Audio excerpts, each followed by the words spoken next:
एक समय की बात है महाराज,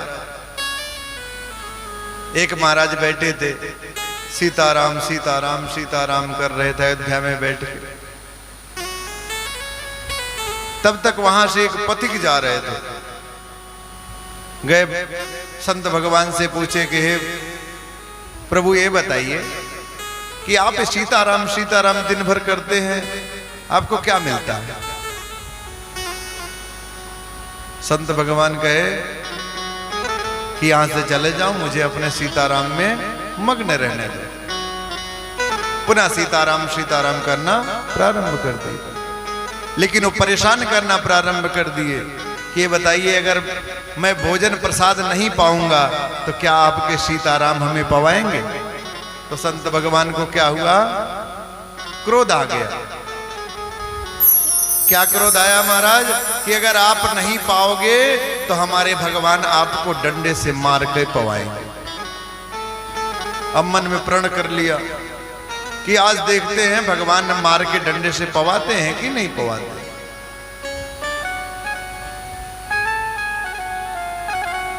क्या विचार किया? जा करके एक जंगल में और सबसे बड़ा जो पेड़ था उसी पेड़ के ऊपर जाके छुप गया। कहे यहां देखते हैं भगवान आते हैं कि नहीं प्रसाद पवाने।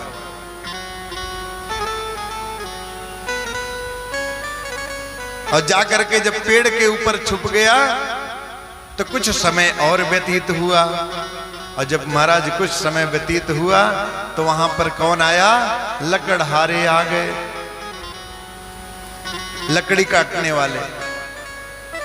और लकड़हारे लकड़ी काटना प्रारंभ कर दिए। कुछ समय व्यतीत हुआ तो वहां पर कुछ डाकू आना प्रारंभ कर दिए महाराज। अब डाकुओं को देख करके लकड़हारे वहां से भाग गए।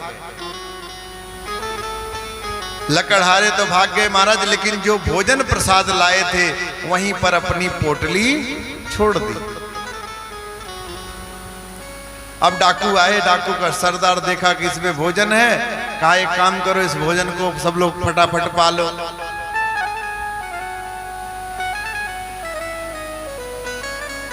तो डाकुओं में एक डाकू ऐसा था जो वृद्ध भी था और नेत्र विहीन था, एक नेत्र से विहीन था, क्योंकि बुजुर्ग आदमी के अंदर अनुभव ज्यादा होता है महाराज। उसने विचार किया कि कहीं ऐसा तो नहीं इसमें जहर मिला के कोई रखा हो और हम लोग पाकर के खत्म हो जाएंगे। तब तक डाकू का सरदार कह रहा अगर जहर मिलाया होगा तो जहर मिलाने वाला यहीं कहीं छुपा होगा।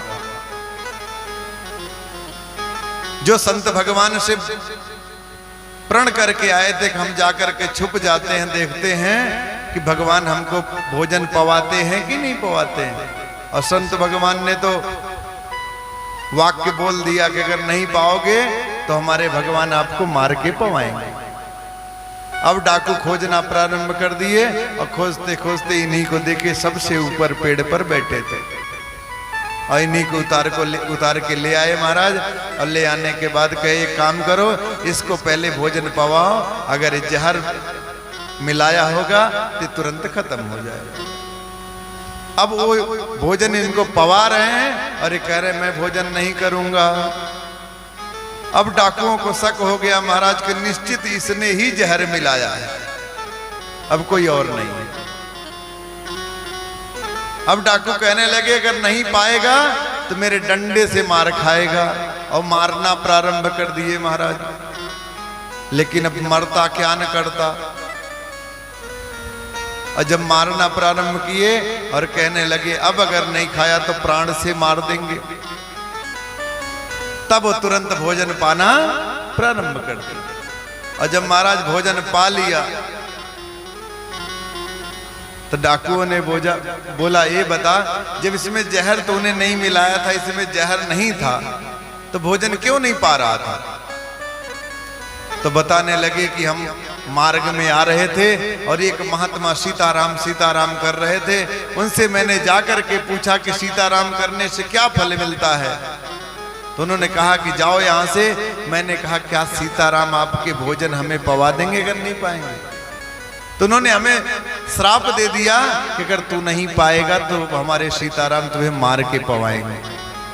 और आज महाराज उसको मार के ही भोजन पवाया गया और डाकुओं को भी लेके गया महाराज जी के पास, जाकर के चरणों में गिर पड़ा, हे प्रभु मुझे क्षमा कर दो और मुझे अपनी शरण में ले ले।